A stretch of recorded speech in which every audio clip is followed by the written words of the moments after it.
Big up, guys. Welcome to my stream today. I wasn't actually going to do the stream today. It was going to be tomorrow. Obviously, the preview for the match against Wolves away. But obviously, all these things come up yet again involving racism in football. It's not acceptable. It should never be acceptable.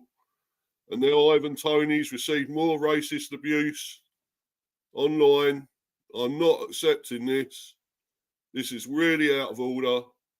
Why can't these stupid, moronic people just give it up and go and just go to, I don't know, a desert island somewhere and just, I don't know. I think it's terrible. I really hate it. I've hated it for so long. It's of a bygone era. We thought we'd left. We've got left behind. Should never be accepted. And, you stupid, moronic dickheads out there, it's not acceptable. We're all the same. We may be different skin colours to us, but that doesn't matter. We're all the same. We're all human beings. You cut us open, we bleed the same colour. It's all the same. We are all the same. Now, I think this is disgusting. I really do. And we've had it. Ivan Toney's had it yet again now. It's not good enough. Why is it down to skin colour, what he's doing? I mean, okay, you can say what you like about his gambling, what he's done, betting and stuff like that. I don't like that. Of course, I don't condone what he done there. I never have. And but when people have an addiction, it's not good. Sometimes you can't help it. People have alcohol addiction and drugs addiction and other sort of addictions around. There's not a lot you can do if you get it. Smoking, that's an addiction. There's not a lot you can do about it. If you get addicted, that's it. And, people will say, well, he could have controlled what he done with the betting and things like that. Maybe he couldn't. How do you know that? It's not good. And, and of course also what he's done slagging us off. I mean, I don't like that either. But I'll never go as low to say about skin colour of a person. I will never say that. That's a separate issue. What he's done, he slagged us off, and he done betting. But I will still back him as he's here. He's our player, and he's still a human being at the end of the day. And I will try and back him no matter what, as he's our player now. Until he goes, I still, even when he goes, I'll still say, oh, thanks for your service. You've been magnificent for us. When he goes in the summer, okay, I didn't like, I still keep saying I don't like what he said about us and the betting issue, but the gambling, but there you go. But that's all different. That's nothing to do with skin colour at all. And why it has to go to this depths again, going down to these levels, it's not right. And I've got a guest on, and thanks Manny for being patient. But Manny Fangaderai here again to discuss all this. I'm really sorry, mate. Obviously, I was a little bit late again, slightly late, and also going off on a bit of a rant here now. But that's how I feel. It's not good. I feel passionate about all this, and there's got to be a way of sorting this out. I don't know what it is, but obviously I'm going to discuss this with Manny. I'll bring him on now, and we'll go into it a bit more. Big up, Manny. How you doing, mate? Yeah, all good. And I'm really glad that you called me to discuss this because you know what really hurts me about this, Steve, is that we've had so many streams and so many discussions and so many television programs also condemning what's been going on, and yet it just seems to keep happening again and again and again. Now, everything that you said in the introduction about how Tony didn't really do himself any favors by, discrediting the club or what have you, or taking the mickey in that respect. Um, he probably didn't do himself any favors there. And obviously the gambling Yeah. thing. I suppose the only question I can ask about that is he doing anything to try to, control that? Because he now has to realize, of course, that he is very fortunate to be playing a game he enjoys, and also, in a top class league, earning a more than decent pay packet, more than you and I can ever imagine earning. And if he's willing to take proper steps to correct that, then that's perfectly okay. As you've said, nothing justifies that level of racist abuse. And as you've said, you're welcome to abuse him, obviously, for taking the mick. And I think, as he proved against Forest when he scored that free kick, as long as he's able to score some goals, I think he's more than capable of proving his commitment to the cause of the bees. And as long as you have him, as you said, you must back him. But then, when it comes to racist abuse, now you understand why a lot of these players are, disabling the comments on their social media accounts. It's just, and people can't really say, well, if you don't like the abuse, you shouldn't be on social media, because social media is the way of the world. You and I both have Instagram accounts, and we're both, I don't know if you're active on Twitter, but I certainly am. I am, but I don't go on there that much now, though. I mean, especially because there are some people on there who put the twit in Twitter, if you know what I mean. And it's called X now, of course. I don't know why, but there you go. Yeah, but and that's the thing. Like, that's the only way, basically, to sort of put yourself out to the world and make sure that people can find you and know where exactly you are, and find out what's going on with your life and so forth. And if you have anything to say, as long as you keep it respectful, then that's perfectly fine. But he may be on later, James. By the way, I'm just replying to James there. He's saying where's Stepsy and that. Yeah, I saw that question. I saw that. He'll probably be on a bit later anyway. But anyway, carry on, mate. Carry on. Yeah. So again, players are going to be on social media, and I do take the point that some managers will obviously be telling their players to try to stay away from that, and certainly not to use their Twitter account to say some silly things. You and I know, as a cricket fan, how Kevin Peterson used to used to adopt Twitter as a means of trying to express some of his frustrations.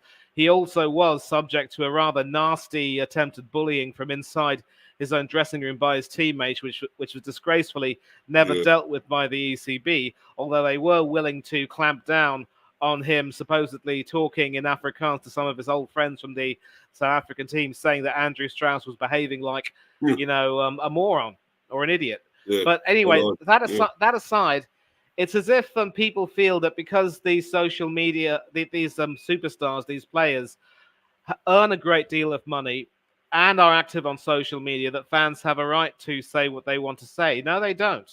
Fans don't have a right to say what they want to say. Fans do not have a right to use social media as a means of, mocking people who don't deserve to be mocked in a certain way that they do.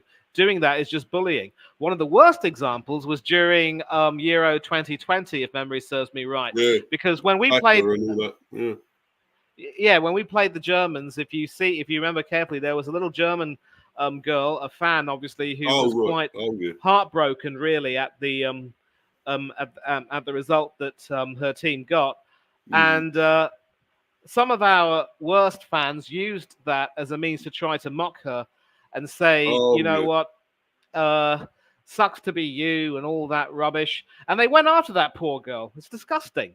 And whether it's that type of abuse or racist abuse, it's as if people feel as though when you put yourself on social media and and make yourself that public and that seen and heard, you become even more of a target. No, it shouldn't be that way. And the worst part is that whether it's Ivan Toney or Bukayo Saka or, even Raheem Sterling or anyone else, Marcus Rashford or what have you, it's as if just when we think one controversy has died down, another one comes up. And it's going to keep happening and happening and happening until the cows come home. And the worst part is that we even had a period, mind you, You remember, obviously, in the 80s when the likes of John Barnes was Oh yeah, horribly abused by certain fans. remember it It all. Yeah, continued. It continued in the early 90s with the Fashanu brothers, I think, maybe yeah, even Dwight York or others.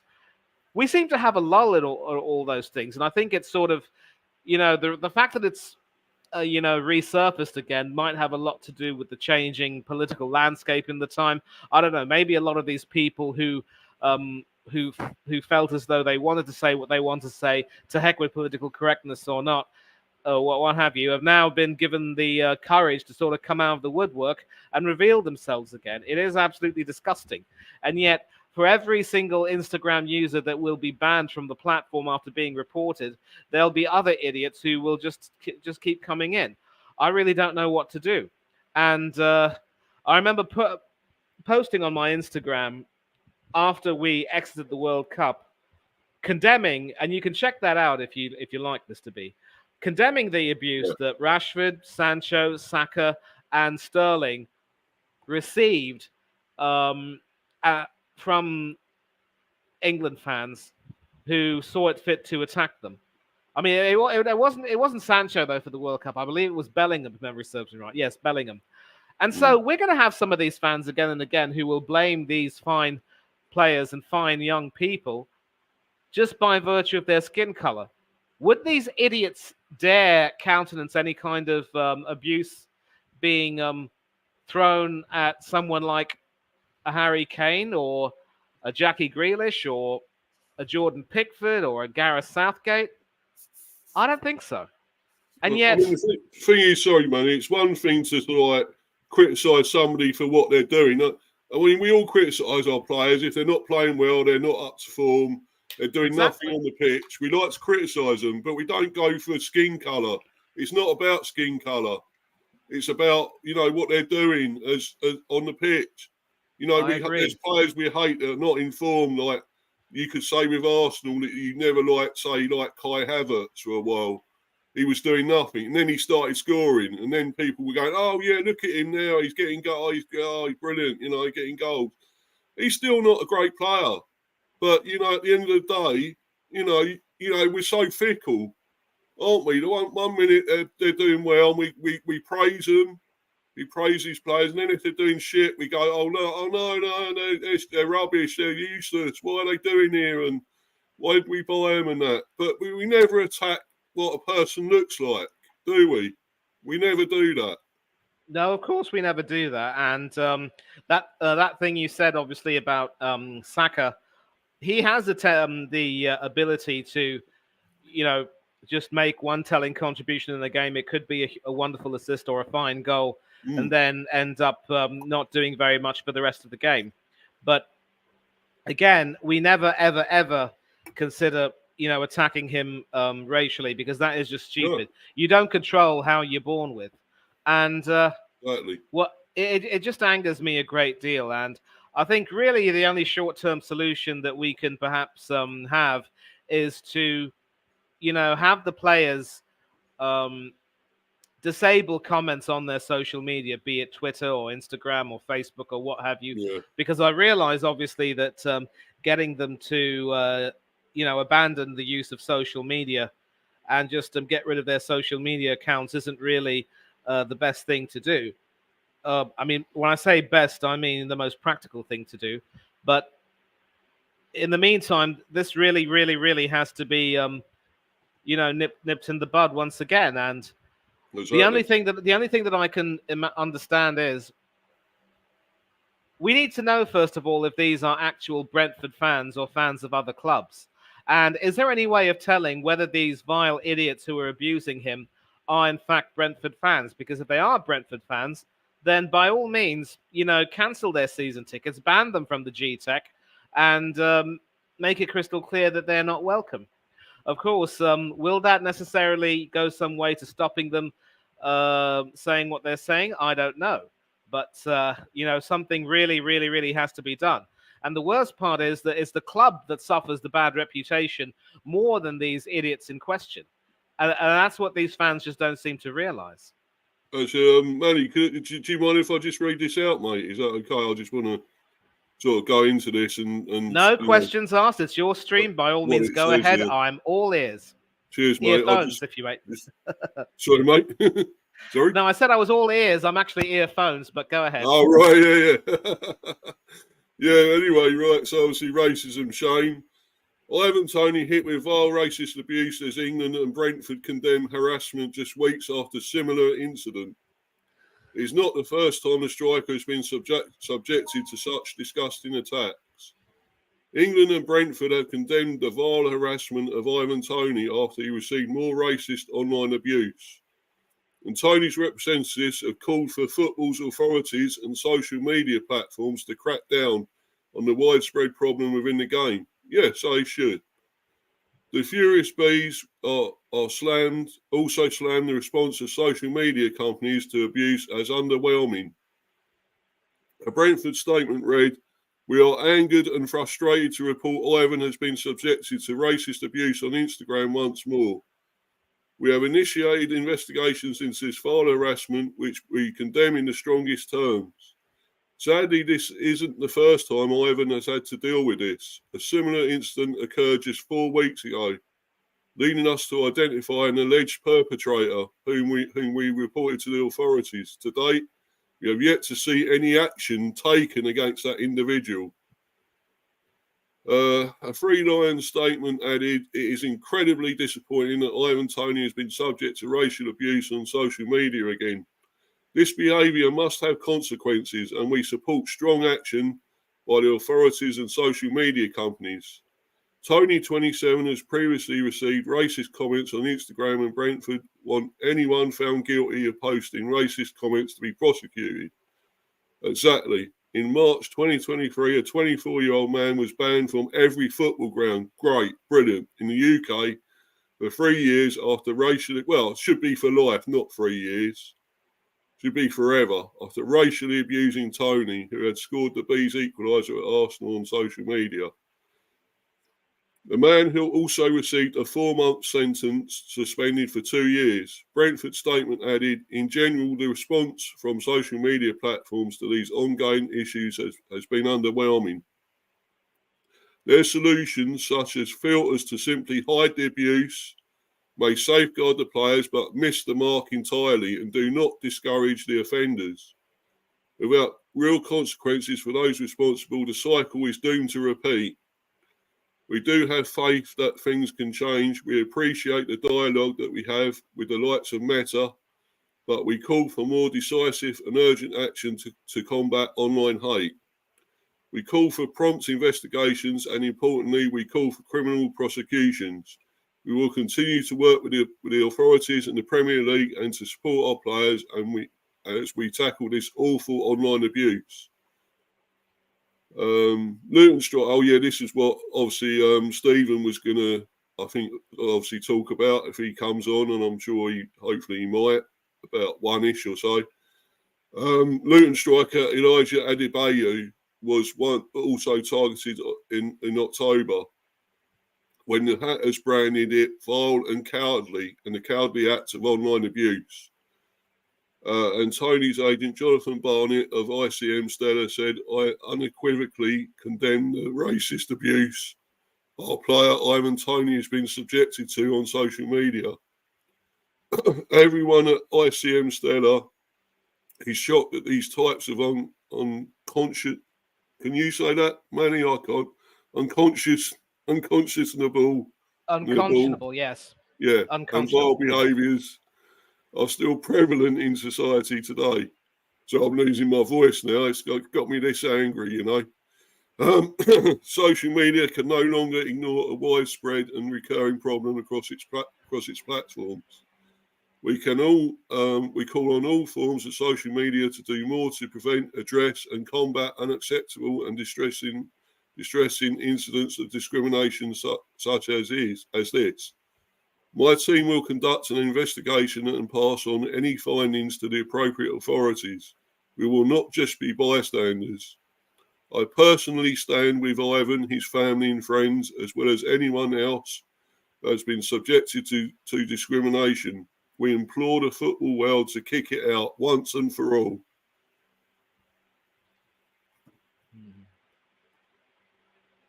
Does that shed any light on things and what they're doing? Yeah, well, I think the problem, Steve, is that when it comes to, what the social media companies are doing, they pretty much have made their situation clear. They love the controversy that's being generated. They love seeing, all of this thing happening. That's the only thing I can really say, because why else would they be so lethargic when it comes to trying to get to the bottom of this and really kick it out? You know what I mean? And Yeah, you see it on Twitter as well. Ever since the muskrat came back into the public domain and pretty much, bought the whole thing and tried renaming it, almost naming it. I don't want to say it on your channel. I don't want to run the risk of, uttering something inopportune no, and running the risk of you getting demonetized or anything. I mean, it might, cheers, mate. but he's also been very, very lackadaisical and lethargic in terms of trying to curb a lot of the abuse that's been going on Twitter of late, whether it's anti-Semitism or anti-Islam in the wake of the Israel-Palestine war, whether it's people uttering anti-immigrant sentiment or what have you. Yeah, And nobody has really been.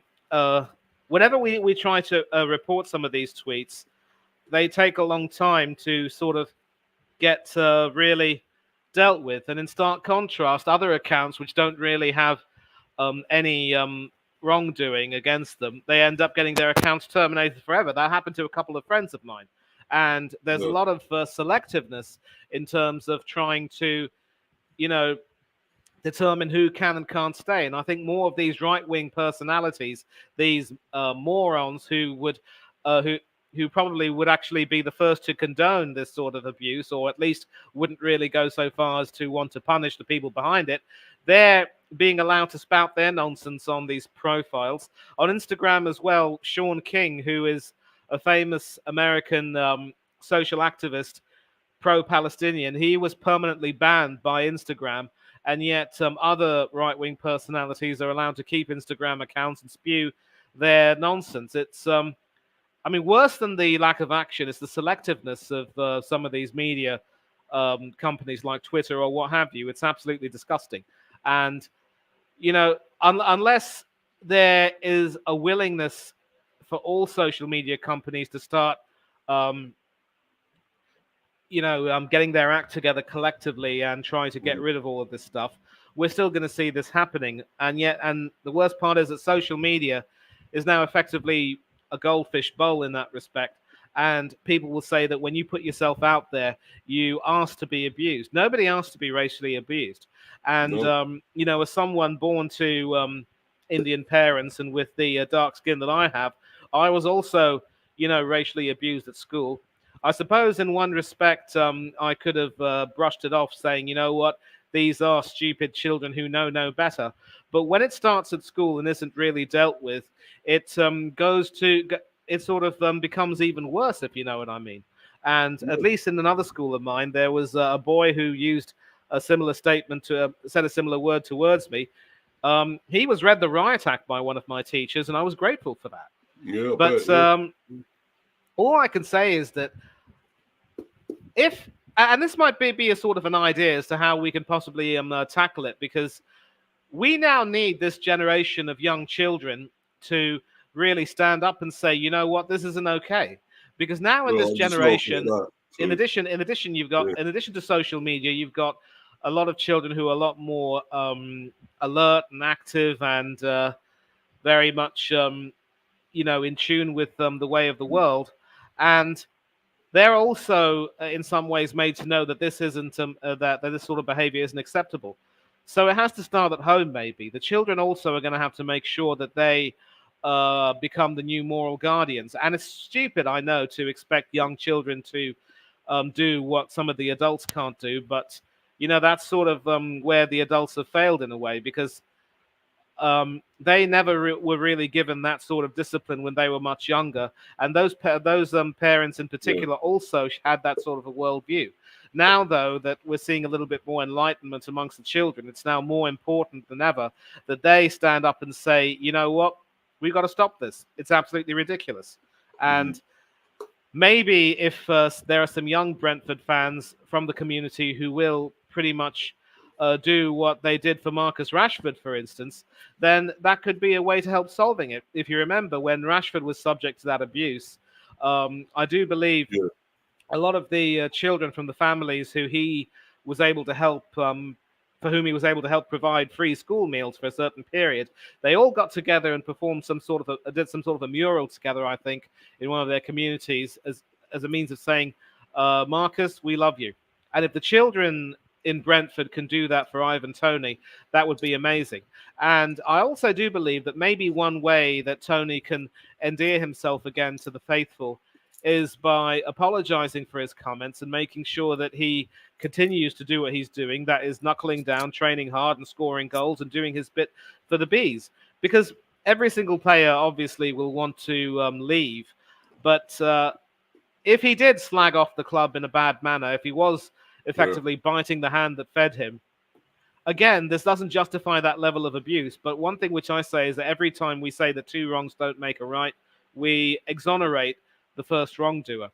And Toney really has to try and do his bit to mend a few bridges himself and say that, you know what, I am committed to Brentford. I will make sure that I do my best for Brentford. I'm sorry for having said what I said. And at least if he can do that, then he will definitely make sure that he regains a lot more goodwill. And those idiots responsible for abusing him will be, further ostracized. And maybe they'll start to realize, you know what, maybe it just isn't worth abusing him. Sadly, yeah, I get what you're saying, Stepsy, but I don't. I'm not saying that he can necessarily go back by saying he wants to leave. And of course, I'm saying that he wants to leave. And in fact, Frank has said that Toney will be sold. But at least a proper apology and at least an affirmation that he will stay committed to the club for the remainder of his time here until he's sold will go a long way to mending a few fences. Sometimes you don't just do your talking on the pitch; you also do it with your mouth. And actions may speak louder than words, but actions and words combined together will always be powerful. So that is one thing that Toney should do. I agree that the abuse shouldn't be condoned, but as I've said, it's not for nothing that we say that it takes two to tango. And again, I condemn the racist abuse. I've been abused racially as a child. And if I didn't do anything to deserve that, of course I'd have a right to be angry. I'd certainly have a right to be angry, even if did do something wrong. But still, sometimes it takes two to start a fire, and it takes two to put out the fire and rebuild the damage. So maybe Toney can do that. And if he does that, as I've said, and I will be brief, Steve, if he's able to do that, then maybe that can go some way to mending a few fences. I mean, the thing is, like, a lot of people get bullied or abused in life for one reason or another. No matter, it might be for being slightly obese or whatever, or or wearing. I mean, I always got, for wearing glasses, you always got the usual 4 eyes and all that business. You remember, might have got that. I don't know, but I know I always had that sort of thing. And then obviously for being portly as well, I was getting, fatso and all that business and things like that, and bullied and, and then also obviously like say, you can't win at some stage, right? You either too big, or if you get too thin, they call you anorexic or something like that, or whatever, and all that business. And I think it goes from one extreme to another sometimes, bullying. And it's like you can't help but criticise how somebody is or their look, And but then I still think skin colour shouldn't come into it, because that's how they're born. People are born that way with that skin, and there's not a lot they can do. That's how they are, and that defines them in a way. That's where they're from, and they're proud of who they are, and their colour and everything. So. I was always brought up with that. And I mean, okay, I was sort of born in the 70s, and I grew up through like the later part of the 70s where it was rife, even more rife with the racism. and stuff like that. And then, of course, into the 80s, it probably died down a bit, but we were still seeing it. It was still there, as we all know. It was still going on. Maybe the 90s wasn't quite so bad, but, through to now, it's sort of, kicked off again, hasn't it? And, we all thought, this is the stone, like I put there, it's in the Stone Age and should stay there, this sort of thing. It wasn't even really acceptable back then, let's put it that way, like through, I suppose, the 50s, 40s, 50s, 60s, with, black people being put into groups away from us. I always thought that was wrong. And of course, the N-word that was being bounded around then, branded around, the N-word, I always hated that. And I always thought, I still always think, well, why do rappers say it to other black? You always hear the word all that, and you think, well, why is that? Why can they get away with that as well? I know, I think, I don't know what it is with them, whether they say it's like a term of endearment with them, because they're saying it about other black people themselves. And I don't know if that's right. But, I've always hated that. And it's like these people were pushed to one side. And as you know, you probably remember, you heard about all what happened in the 50s and 60s and so forth, where people were isolated for skin colour and, hounded and obviously beaten up and everything, as you know, with the likes with Malcolm X and all that business, he eventually being shot, wasn't it? Killed, assassinated Malcolm X. So, for standing out and coming out on what he felt strongly about, But so anyway, let's get. I'm going off on one here, but no, don't worry. It's nice having this talk, and obviously, as a child, I was called the P word, Packy, and they sort of had a disgusting tendency to group people who came, whose ancestry is derived from the Indian subcontinent under one word, Paki, for Pakistani. So whether you are of Indian origin or Bangladeshi origin or Sri Lankan origin or Pakistani origin or what have you, you got called exactly the same thing. And I didn't like that word then. I absolutely despise that word now. But it's not really something that I can. I'm not going to go so far to say that it's something that I can really that I can't overcome, because look, I'm able to overcome all of that. And I remember saying that those children who used to call me that were just exactly that, stupid children who didn't know any better.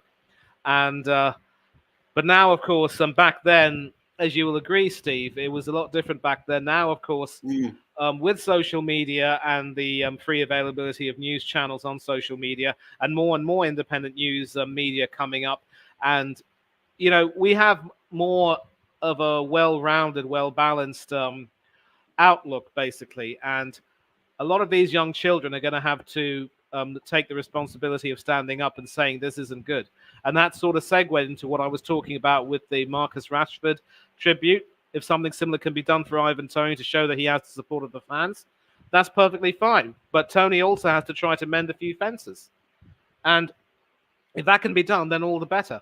As far as the general issue of racism in football is concerned, look, I'm sorry to say this, but I think you pretty much said it, that for a time during the 90s, I think under Tony Blair and Gordon Brown, as long as Labour were in power, and there is, of course, a political connection here, it wasn't really anywhere near at its height. In fact, a lot of these more rabid people who you now see out of the woodwork now were completely knocked back into the woodwork and not allowed to say anything. And now, of course, we see the return of the non-PC movement, how people should be free to say whatever the heck they like, to heck with political correctness and all of that. Look, you and I both grew up on both sides of the political correctness debate. And you and I also remember watching a lot of television programs where some things were said that was pretty much okay back then, but which wouldn't, be okay today. No, of course And not. from the Monty Python troupe, obviously, which is very famous for being, as you know, non-PC, exceptionally irreverent. Personally, I couldn't stand them. They were a bit too vulgar and bawdy for my Yeah. taste. But they did have a few moments of genius. Eric Idle is the only member of that troupe who has now gone with the times and said, you know what? If you're going to complain about not being allowed to be politically correct, it means that you are unevolved as a person and you cannot accept that the world has moved on from what was acceptable back in your day. And that is something that you've got to learn to live with. John Cleese sadly can't deal with that. And that idiot, I have to say, was infamous, really, I should say, recently for talking about his decision to move from the UK to the island of Nevis, of St. Kitts and Nevis, of course. And he's made it crystal clear that he doesn't like living in London anymore. It's supposedly become too multicultural, and you can't any attempts to defend him by saying that he's just being nostalgic for a certain time. It's just that it's utterly stupid. And as we grow older, Steve, you and I and several others, we start to realize what's acceptable and what's not acceptable. And as we change and evolve, we also have to be responsible for ensuring that other people change and evolve with us. And if some of our friends were to say something that wouldn't be okay now, then you know what? I just don't know if we can continue to accept them as our friends anymore. And so we also do have a role to play in saying, you know what? We grew up with this. We know that it was rife during the time. And it might have been considered okay then, but it's not okay now. It should never be allowed to, resurface. And we have to do whatever we can to make sure that it doesn't happen again. So that's sort of the way it is, really. Exactly. I agree, mate. But it just seems like it's rumbling on, and we're always going over this because football should be what is doing the talking and not all this business with the racism and that. It shouldn't be allowed. And I mean, when you've also got ignorance by your own leader of the country, with what did you see all that about what he said about a transgender? Oh, mate, Person? listen, that is all the rage on social media. I despise that guy. Listen, Yeah. he may be of Indian origin like myself, but as a Tory, he will never, ever, he and I will never mesh on a certain level. Growing up, I used to like the Tories quite a bit. I never even knew much about my history then. And then after reading about the recession and Black Monday and everything that Thatcher did, I told myself, you know what? Sorry, can't hack that. I cannot vibe with that. And for Sunak to say what he did, I mean, this is the same guy also who made that ridiculous bet with. Yeah. I mean, obviously we're talking about this person who was stabbed, Brianna Gee. She was stabbed by other teenagers, and she had her mother there. The mother was in there at the time, listening to what he's saying. And how terrible is... I back Keir Starmer. I know he's a bit of a prat at times. We know that as well. With Labour, and we're talking about we probably want Labour in now instead of the Tories. But I backed what he said. He stood up for her and said, him saying that in front of her right then was uncalled for and whatever. And I backed him all the way there, Keir Starmer, I wonder if the Speaker of the House, Lindsay Hoyle, read Sunak the Riot Act.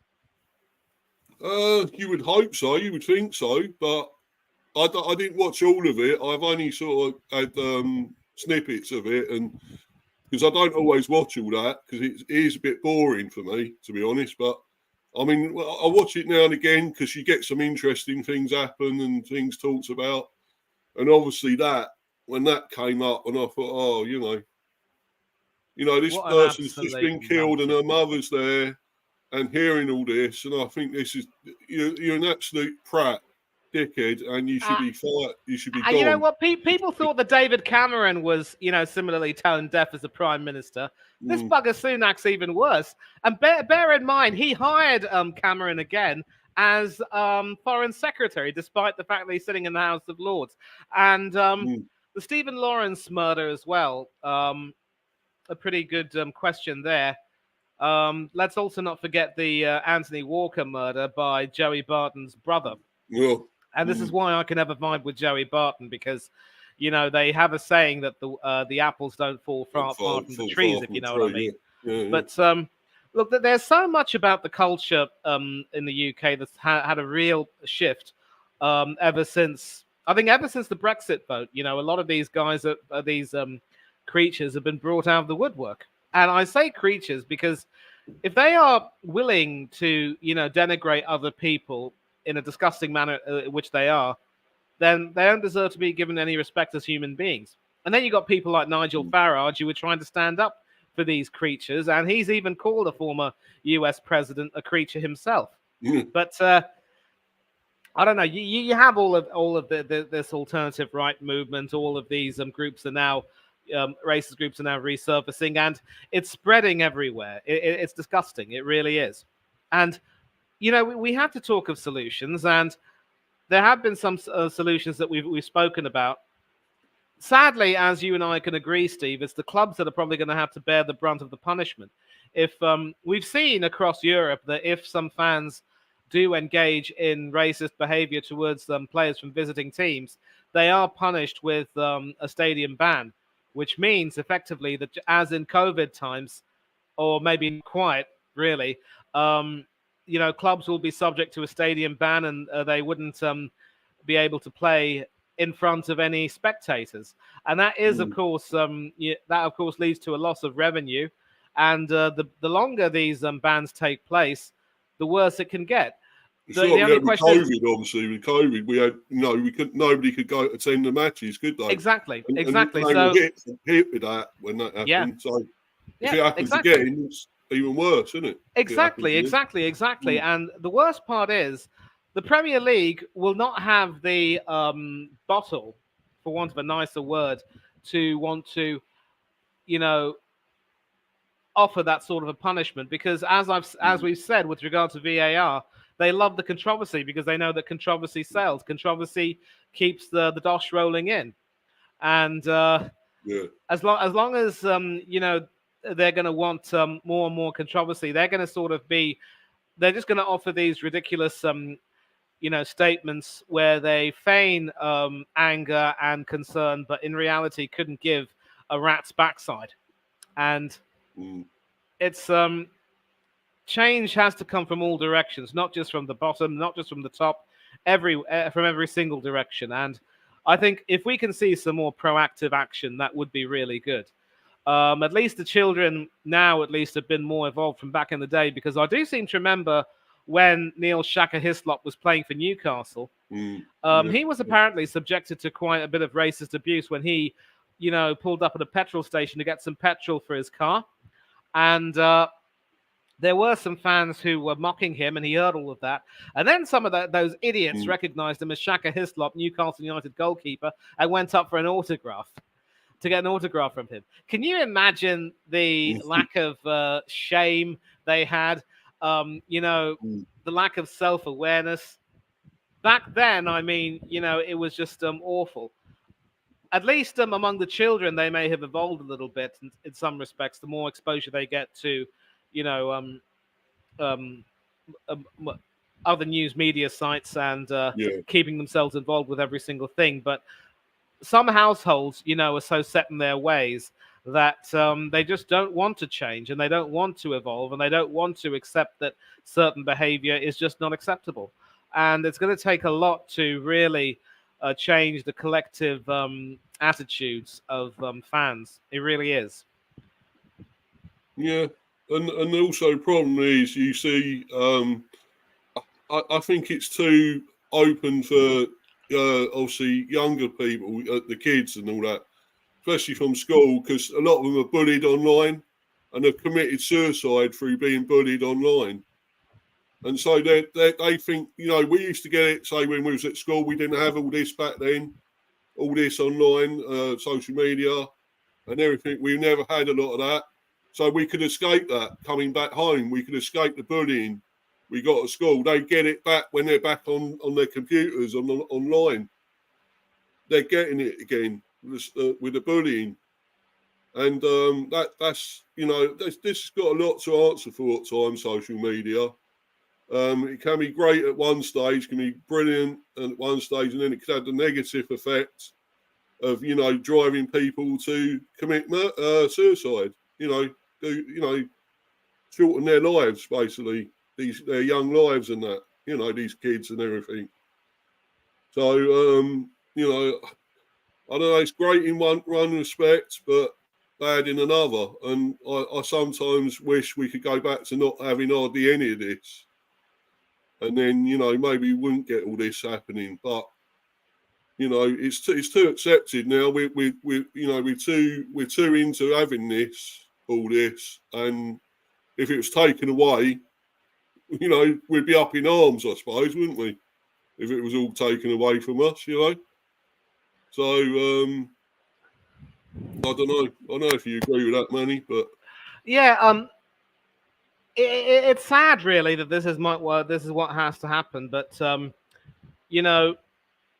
or later, football fans on the wider spectrum are going to have to realize that there are consequences for this behavior, because you know how they say one bad tomato could spoil the rest of the bunch, or a bad apple, or what have you. And so it's the only way to make people in the collective see how threatened their clubs and potentially livelihoods could be by the actions of one stupid person. Is that if that's the only way to make it happen, then maybe the clubs will have to face a bit of a punishment. But I'm clear in what I'm saying, that the person in question has to be found and summarily punished. And yet, when you have these poor controls on social media, especially on Twitter or what have you, it's just it's gonna keep happening as long as people at the top of these social media companies enjoy the controversy, be it Musk or Zuckerberg or whoever. They're still going to continue. And there, as Stepsy said, there is a way about venting your frustration online. You do not engage in any kind of racial abuse. And whenever I go on call-in shows, whenever we lose a game, I never personally abuse anyone, certainly not racially. I may be angry with the manager, and I may have said some uncharitable things about him, but I've never called him a Spanish so-and-so. I've never abused him for the poor quality of his English. He's not Spanish anyway, is he? He's from the Basque region. He's a fraud anyway, let's be honest. So. Mate, if he is from the Basque region, he is still Spanish. I mean, whether you're Basque or Catholic. They're saying he's not actually from being there. Yeah, so. But they speak Basque. They don't have Spanish. They speak their own language in Basque. It's not Spanish. So I may get that, but I would never call him a Spanish so-and-so or what have you. Yeah. I may perhaps criticize him for the quality of his English. I mean, wife sharing. As I said that day, I thought maybe he was trying to be Elmer Fudd and speak with a bit of roticism. When he said wife sharing, we thought he meant life sharing lives. Christ alive! But I would never. But going back to centre, I would never ever personally really abuse anyone, even Arteta. And as Stepsy said, there is a limit as to how you can vent your frustration, and some people have just gone over the top. It's ridiculous. Exactly. But obviously, we could talk about this all day. But obviously, I want to get onto the preview of our match as well. I've got to talk about all that, and this is sort of took over. And but it's good though. Barcelona, Catalan. He's got there, Stephen. Yeah. Catalan. Yeah. But he's from. He says Basque. He's from. Arteta, from the Basque region. So really, I know there was actually a stream the other day. I think it was Warren and all that were doing it. The Coalition or something, or something. The Coalition of Truth, yes. Coalition of Truth, yeah. I think it's Warren. Was it Dell and Kyle and all Warren, that? Dell, and Darren. Kyle couldn't make it. Oh, Darren, sorry, yeah. and that was interesting. I don't know if you caught that at all. You managed to watch that. I was there for the whole thing, mate. I mean, I was. Sorry, you were there. Yeah. Yeah, Well, I I was watched listening. some of it. That's how bad I was. I didn't know you was on it because I must have only watched a bit, and I didn't see you on there. So. I was there in the chat, sort of agreeing with almost everything what they were saying. Yeah. Right. So that was I'm sorry, man. pretty. Nah, it's all right. It's all right. It's all good. It's all good. It's all good. All different dialects of Spanish, just like English. That's Stephen saying there. Yeah. Yeah, but obviously, yeah, I do want to try and go on to this preview of this, and if you do want to come on, Stephen, you're welcome, mate. I did send you the link, and obviously, you was talking about you was going to do the preview for the match, because quite an important one for us against Wolves on Saturday. Yeah, I believe if memory serves me right, I think they knocked you out of the FA Cup, so revenge is in order. Yes. Yeah, we haven't actually beaten them yet, Manny. I think it's about the 9th or 10th. This will be to actually beat them. We haven't beaten them since we come into the Premiership or anything. So I think we've drawn with them twice, maybe 2 or 3 times, but we haven't actually beaten them. So, this will be the first, and we need it. We need to win. As much as this is bad, what Tony's received this racism, this might be in a way a positive that it might drive him on to do something, because I thought he was poor against City, Tony. He was pretty poor against them. So I hope he does something now, because now we've got him back and he says he wants to repay us. You got to start proving that, mate, that you're going to repay us. We're getting goals. I know it's not just him. There are others there that got to stand up. And I mean, obviously, Mopai is still doing it. He's still scoring and not doing all that stupidness again. We're celebrating, which is good. But you need others to stand up and score, don't you? It's not just a one-man team. So we need to start doing something, and it's got to start on Saturday. He is coming on, Stephen. That's good, right? He is here now. So we're bringing him in and have a good conversation about this now. And I'm just going to bring this up about our formation and stuff, line up and formation, and your opinions would be welcome here, Manny, about this. What you think will happen? But I'll bring Stephen on there, and big up, mate. Big up, boys. Doing, yeah, not bad. Yeah, cool. So, what do you make of all that about the racism we were? Yeah, I concur with both of you. The old anti-racial campaigns, they do so much, but you still have this minority that's stuck in the Stone Age that think that racial abuse is wanted, and in work, in school, in sport, in any background, it is not condoned, and it's just the minority will keep resurfacing, and it just does my head in that these people that do it, it reflects on the younger generation, and they think it's the right to do it. If we can start, if it can stop in one aspect, then hopefully it can stop in other aspects. But until these minorities still think it's okay to racially abuse people, then everyone's going to think it's okay to do it. We moved. Yeah. We in this culture that we live in England, especially in England, we eat curry, we eat jerk chicken, we eat any cultural food. But these minorities, they'll eat it. They don't care where it comes from. But they still think it's okay to. We would have none of this if it weren't for the Indians, the Pakistanis, the Chinese, the black people of Jamaica and Caribbean islands. We would have none of this. I mean, the thing is, as you say, we eat their cuisine. Do you think if we go over there, do you think they'd be eating fish and chips? No. No, but the people that come over here, they experience our culture as well as their own culture. But there's minorities out there that don't think about the background of all this. Yeah, he's talking facts. He is, mate. Yeah, Stephen talking facts. Yeah, definitely. But, yeah, the Chinese come over here and they adapt. They're the Chinese takeaway. They also adapt to people that they also adapt to having fish and chips on their menu as well. So they embrace our culture as well as their own culture. Yeah, I think they put that on there because they know English people probably don't always like eating their sort of food. Yeah, but it's also embracing. They could easily just go, you know what, F English, we're Chinese, and that's it. They don't do that.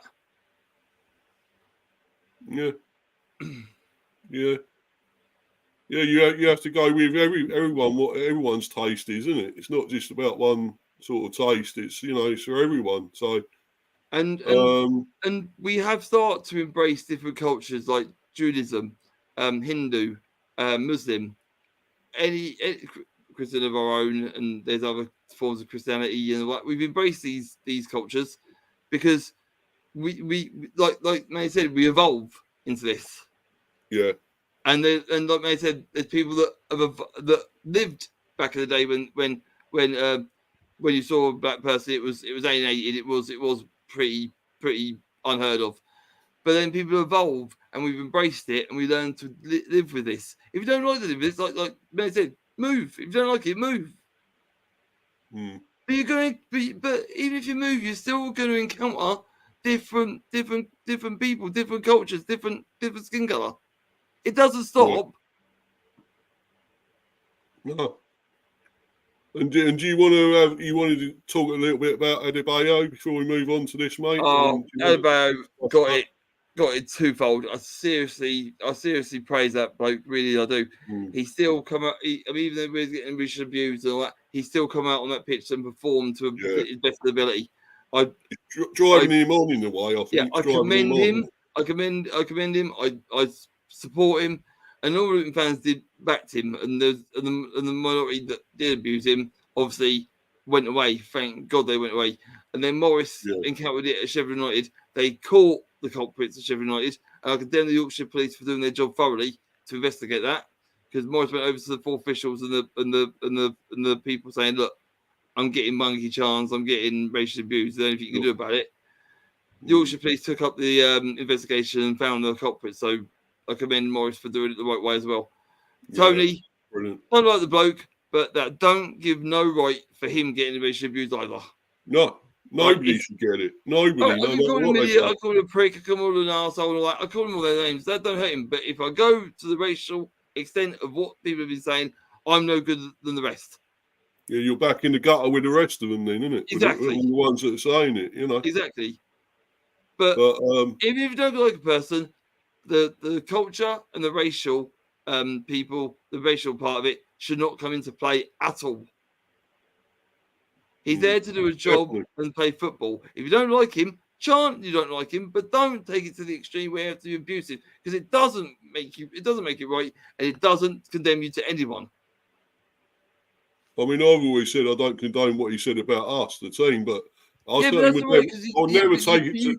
But you say, "Oh, I don't like the bloke for what he said about a club. He can go play for Arsenal for all I care. I don't really like him for doing that." But you don't go to the extreme of people, these keyboard warriors, all that, saying all these N words, saying all these monkey chants, all that. You don't go to that. There's ways of doing the right thing. There's ways about doing the right thing by not going to the extreme of these people that have done. And I condemn the Euro team when Raheem and Bellingham and all that got it. I condemn them for carrying on their job and making the point. I condemn Adebayo for getting on with the job. I condemn Morris for bringing it up. I condemn Toney for speaking up, and his agents and his platform for speaking up. This has got to stop sooner or later, because it's getting beyond a joke now. Yeah, definitely. But cheers, we're man. Western Europe. We're not Eastern Europe where they're stuck in the Stone Age. We're Western Europe. We've got every culture in this country. And we should be I wouldn't say that Eastern Europe are as a Stone Age area either, because even they have their share of immigrants. I'm talking about Hungary and Bulgaria and places like that are really up with the monkey chants, and I mean really badly. I think Russia and all that are pretty bad as well. They seem to be. Russia don't the Russia are basically like your own and our own only. They've always been that way of. if you're an immigrant, we don't like you here. Russia's always been like that. Yeah, very true. But then, the sad part is that there are a large number of foreign students who go to places like Russia or Poland to study, and so they sort of enjoy the different atmosphere that you get when you're in a foreign locale. When it comes to some of these chants at games, I completely agree that some of these Eastern European fans are real Neanderthals, but I wouldn't necessarily go so far as to demonize an entire country. I've been to Hungary, mind you, on a holiday once.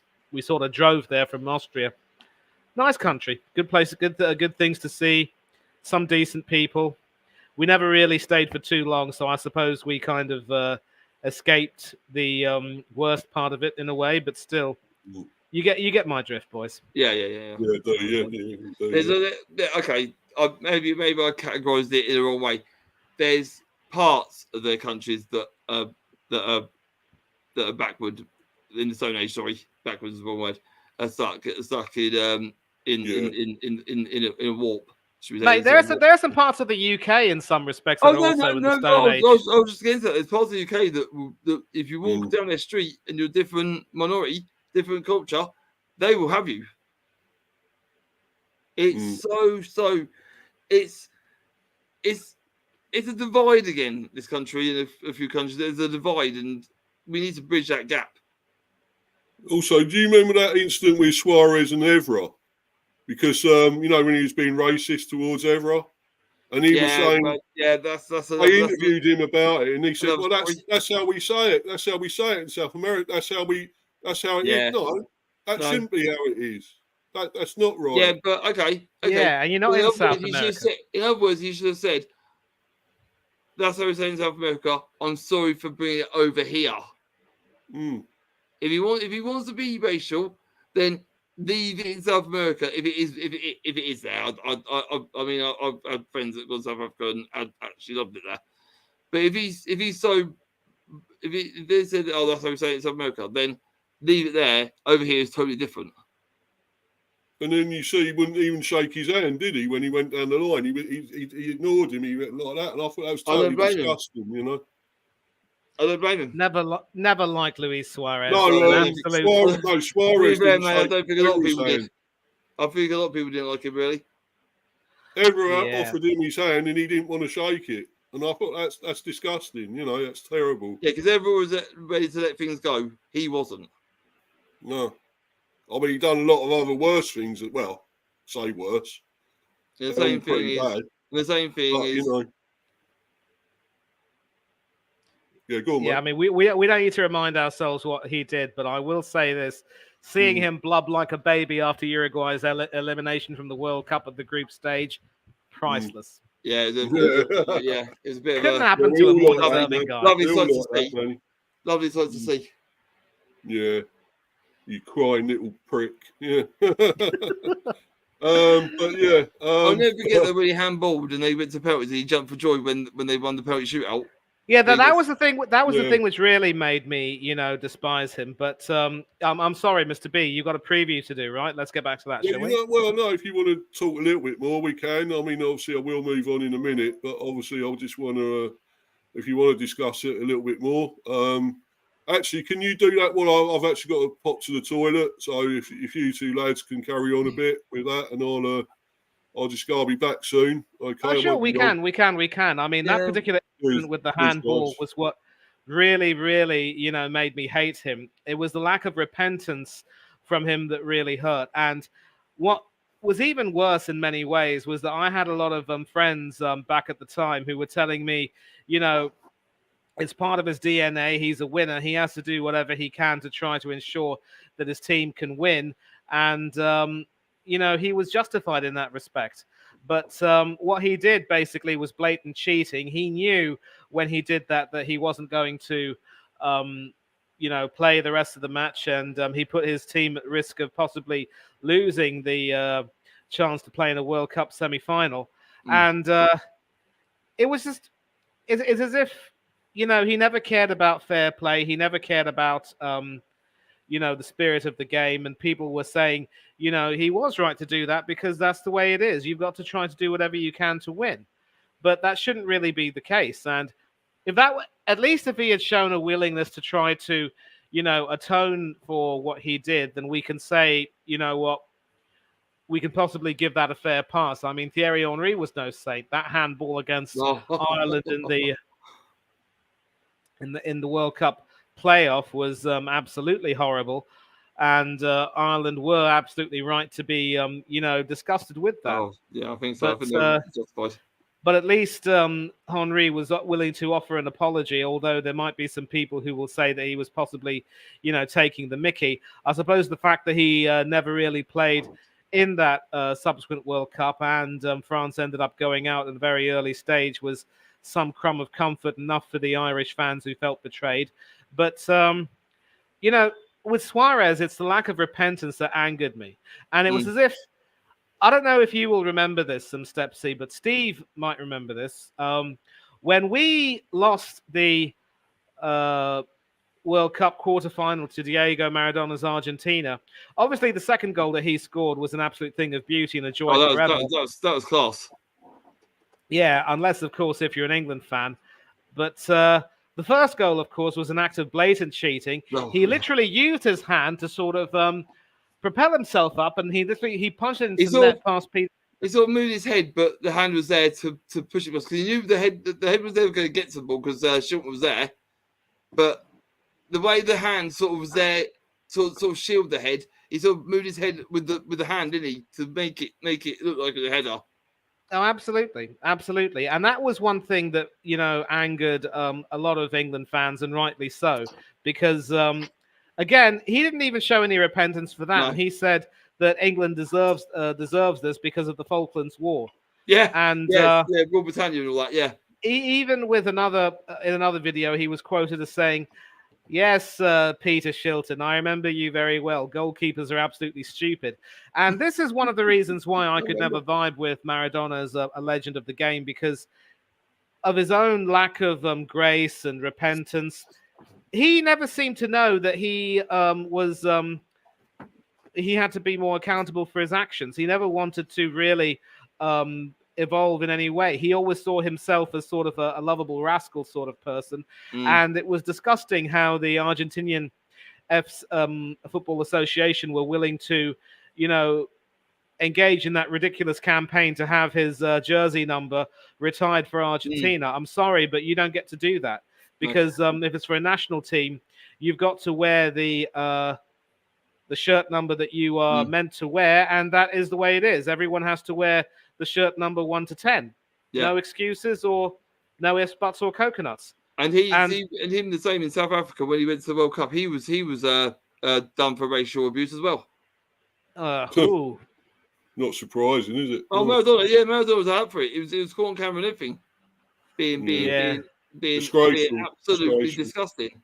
Yeah, and so the worst part is that whenever we England supporters take an opportunity to insult Maradona for the we do the never-do-well that he was. He was no angel, let's put it that way. He was no angel, was he? Exactly. And whenever we take an opportunity to insult him for the fact that he, rightly insult him for the fact that he was a never-do-well, people say, that's sour grapes. You've got to appreciate that he was a footballing genius. But I'll tell you what, you would never see someone like Edson Arantes do Nascimento doing that. No, De Conseil en Paz, Signor. Ambassador for the game, as well. He was. Yeah, exactly. And he showed class of brilliance, but that doesn't make up for the fact that what he done.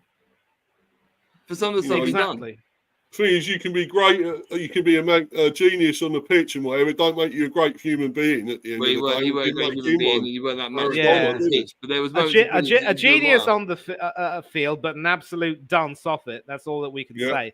And yet, in Argentina, if you were to ever go against him, be prepared for the verbal lynching of your life. I'm sorry for using that word, but that is how Argentina. That guy that got shot was it Colombian guy that got shot in? Was it 1990? He got killed for getting. That was a different thing. That was Andres Escobar. That was a different thing altogether. But what I'm saying is, that in Argentina, Maradona is literally God. untouchable. And if you abuse him, then you're basically abusing the whole Argentinian identity or something like that. For me, it'll always be Messi over Maradona, and I do wish that they wouldn't idolize Maradona so much, but for me, Messi has completely, overshone Maradona in every way possible, as a footballer and to some extent as a human being. The only reason I prefer Maradona over Messi from a football perspective is because Maradona played for different continents. Messi was one club only, Barcelona, went to France, didn't do nothing, and now retiring in Miami with Beckham and all that. But Maradona played for different continents. Yeah, okay. Let's forget who he is. Total nonce or dunce or whatever you want to call him, dunce. Yeah. But the fact that he played in different continents makes him slightly better than Messi football ability. But if you're going on who he is, Messi definitely 100%. I mean, also, Messi is a gentleman. Argentina, didn't he? Messi is a gentleman off the pitch. He is very gracious in defeat, Messi. So I'll give him all the props on and off the pitch. He's better than Maradona, but Maradona, footballing ability, played different continents. That's the only difference. But I'm gonna disagree with that, because obviously, for a guy of Messi's talent, he had the opportunity to go to different clubs like Ronaldo did. But let's also consider that Ronaldo went to several clubs, showcased his talent, but also proved to be, a disruptive influence. And I think it's fair to say that many of his clubs were glad to see the back of him, a little bit like Mourinho in a way. So I don't think that that's necessarily a way to judge Messi and Maradona. I'm just probably Messi as a person, generally brilliant, and a gentleman off the pitch as well. Yeah, sure. That's the difference. That's why I'm saying Messi over Maradona. Football-wise, I think Maradona's slightly better, but Messi as a person and as and the man is way better, and he should be given the recognition he deserves in Argentina. As a footballer, I think Maradona never won the Copa America, so Messi gets that for me. Yeah. But anyway, listen, I'm sorry, Mr. B. Let's get back to your preview. Yeah, we've spoken for a long time now. No, that's fine, mate. That's fine. We got other. So let's continue. Yeah.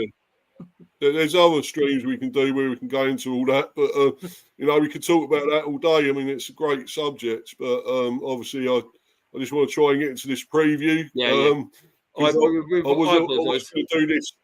was going to do this tomorrow, actually, but of course, with that racism issue, I wanted to bring that up as well as do that, and I thought I'd do this at the same time.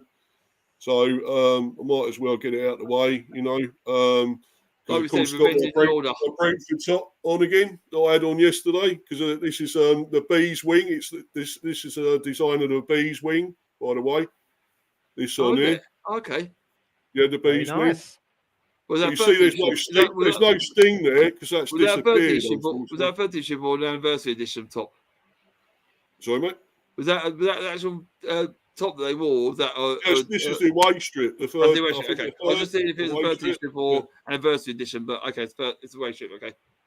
This is what they wear. Didn't you see them wearing it the other day when they played? I couldn't tell. I watched it, but I couldn't tell what the design was. But you just told me now, so. Yeah, mate. Yeah, because that's what it's based on. Is the Bees wing? Yeah. On there, it's the Bees wing. Yeah, I was trying to figure out what it was because I thought it looks a bit. It looks a bit different. I said it looks a bit different. But you told me what it represents now, so that's cleared that up for me. I mean, as I say, the only thing missing on there now is the bee sting because that's disappeared. Unfortunately, it's actually gone. I don't know where, but anyway. Seems like the bees have gone to hibernation, considering it's roughly about the right time they come out to come from hibernations, because spring's just around the corner. Yeah, I agree, mate. It is, unfortunately. But I mean, hopefully they're going to come out of it soon, though. That's what I hope. But yeah, so. But anyway, that's one thing we got good at the moment is our strips. So actually, we got some good kits, good T-shirts and that. And what was it? I think was it last season or season before we didn't actually change it. We're not like these other teams like Arsenal keep changing them every single minute or second. Yeah, a little bit more white or a little bit more red. Yeah, and that's just for money they're doing it. I think just for the that all that. Well, it's a sponsor. It's a kit sponsor that do it because they put their pence in and go, well, let's change it a little bit so we get a bit more revenue. You get a bit more revenue, and we get our money back for changing it slightly, just a little bit more red on the sleeve or a little bit more on the sleeve, and we get our money for it. So that's the reason they do it. It's for people to part away with money, isn't it? Another way. Yeah, we kept the same kit though, which I think was a good touch. No, sometimes it's always best to keep the same kit because it shows that you're not in for the greed or trying to part parents' money for the kids to have their new shirt or whatever. But never mind. Anyway, like we said, but we're not talking about that. Like we said, revenge is in order for you now after the FA Cup. Yeah, that's the current standings. Obviously, they're 10th. Wolves played 23, 32 points. Gavin, you've done a great job. Yeah, and we're languishing down in 15th. Until Frank Kent changes tactics. Played 22 points. Anyway, so it looks like we might have Godos back. It says in contention for the Wolves trip. Obviously, Iran are out of the Asia Cup, so he may be back. Good show from Iran. Good show. Yeah. Have they had the final of that yet, or?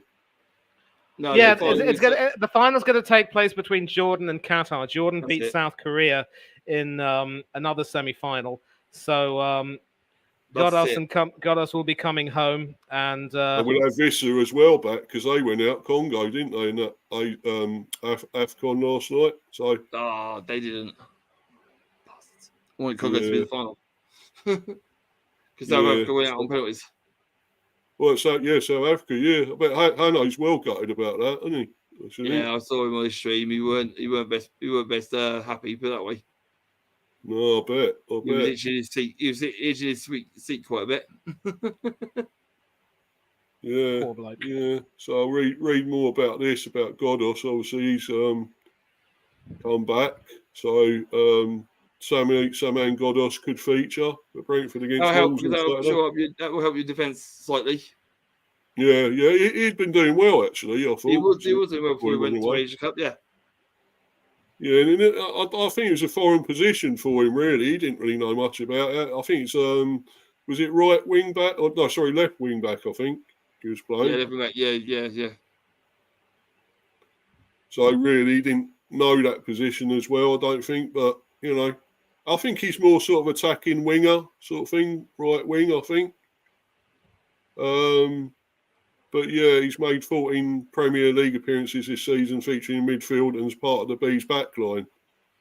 With Saman, it's good and bad, said Bees boss Thomas Frank. We're happy that he's back and available for us, but of course we wanted him to get to the final and win. There's time difference and travel, but he should be available for Saturday. It's a hard one when you play for your country and you want them to do well with their country because you want them to see get to the final, more experience, more prestige for their player. But also, it's good to have them back because you miss them. They're part of your first 11. And for Brentford, he was missed. Like Vissa was missed. Tottenham not haven't missed Song, but they'll be glad that they're going to have him back for the weekend. Oh yeah. Well, he's captain as well, there, isn't he? Yeah, but I was just saying Song as well. Tottenham didn't really miss him, but they'll be glad to have him back because he does pose a different scoring threat if they're struggling.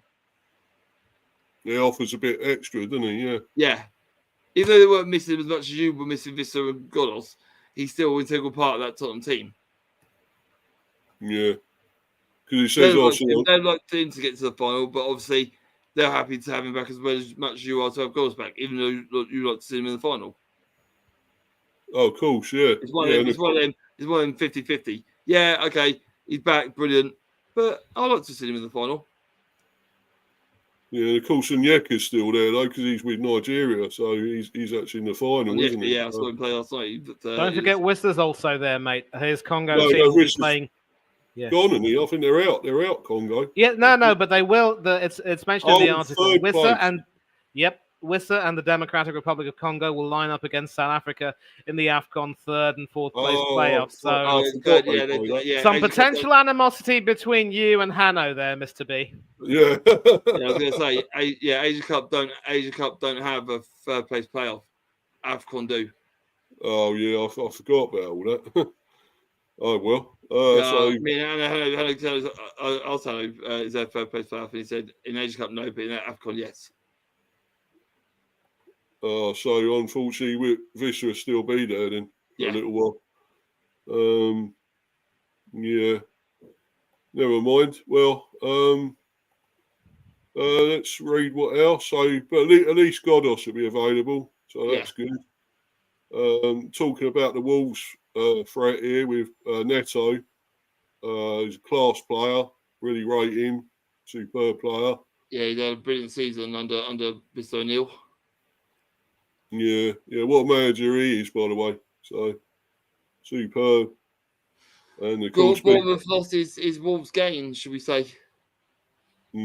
Exactly. Yeah, and of course they beat Chelsea 4-2. But like they said in a different stream, Bournemouth decided to go a different route.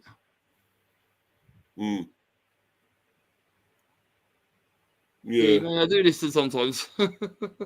Do you think he'll be starting in Neto on Saturday for them? I thought so. He looks pretty deadly against Chelsea, so I can't see why you'd drop him. Yeah, he's quality. Wolves have still got every chance of finishing quite up the table, even chance of Europe if they put a run together. So you've got to start your best 11. Yeah.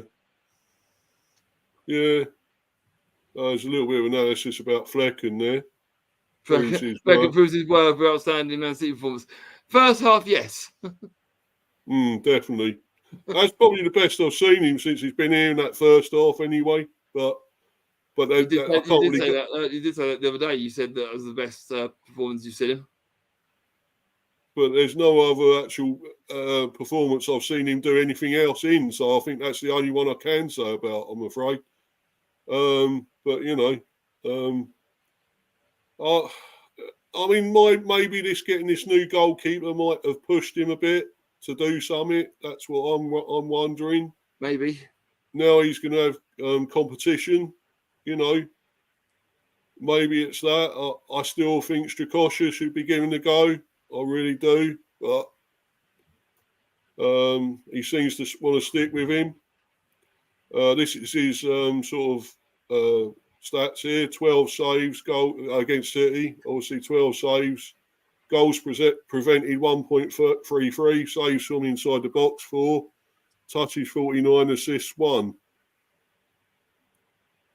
So that don't sound too bad.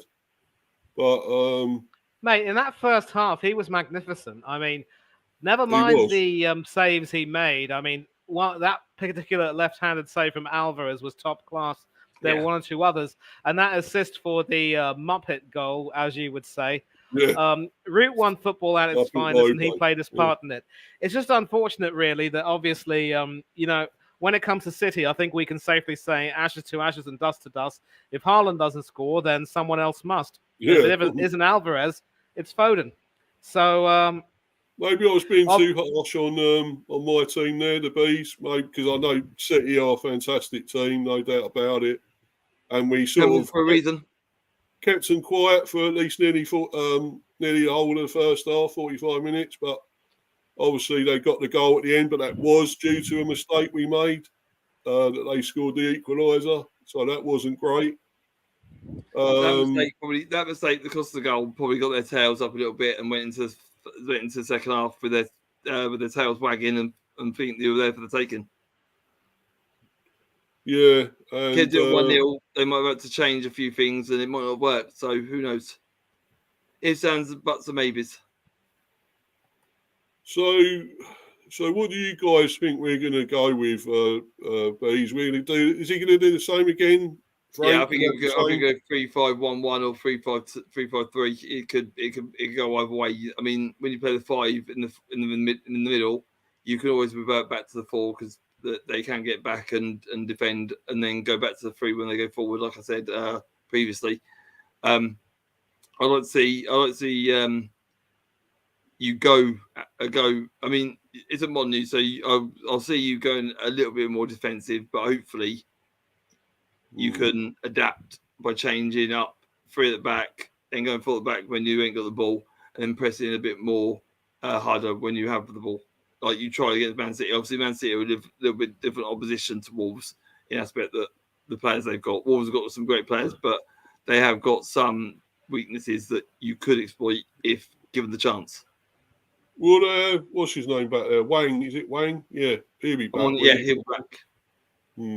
He's dangerous as well. I rate him as well. So they got quite a few there. Cunha as well, very, very talented, good players. You know, him and Neto, and of course Wang, and there's actually quite a few. You know, I'm quite scared of them, to be honest. But Bellegarde, another one. So I saw Cunha and Wang and that at Luton in the season, and when they went forward, they did look threatening.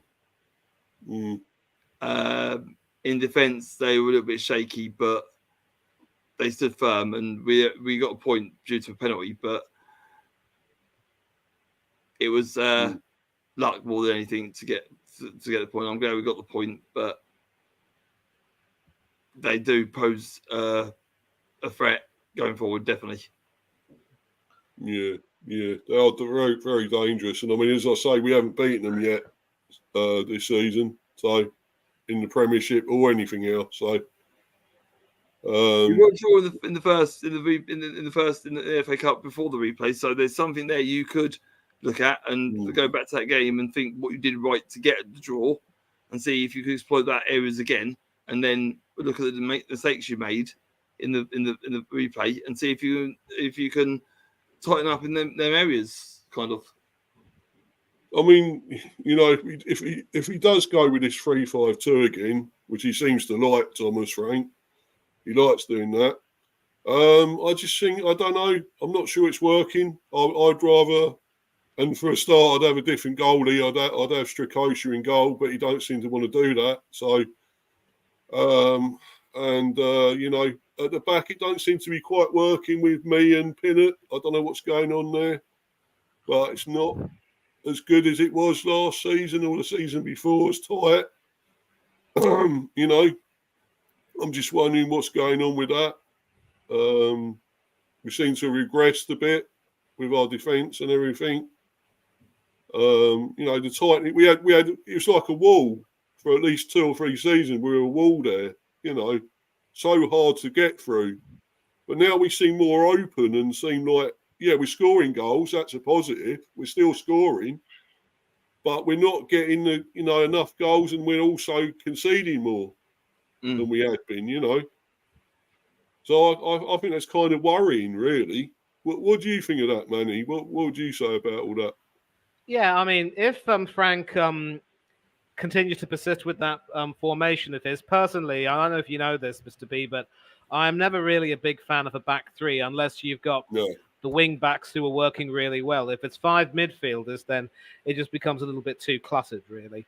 And, you know, the worst part is that Wolves obviously are going to continue playing the same formation that they've used. I believe O'Neill had them playing a 3-4-3 at one particular point.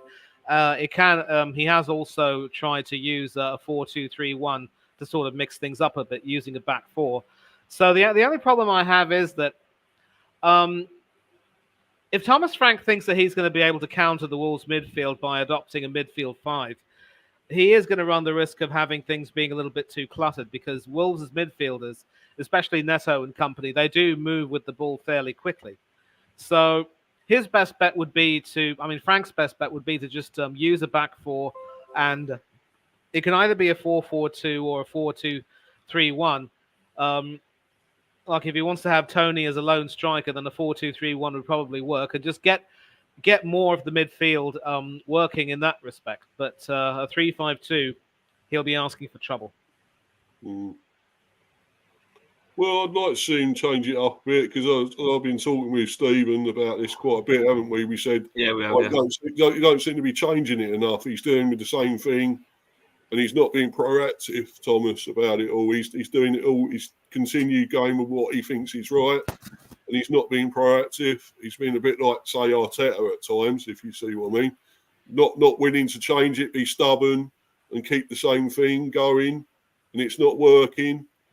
And I kind of think, well, no, you've got to change it up. If something's not working right, change it. We got to do something because this is the same pattern. It's been following on this pattern for so long.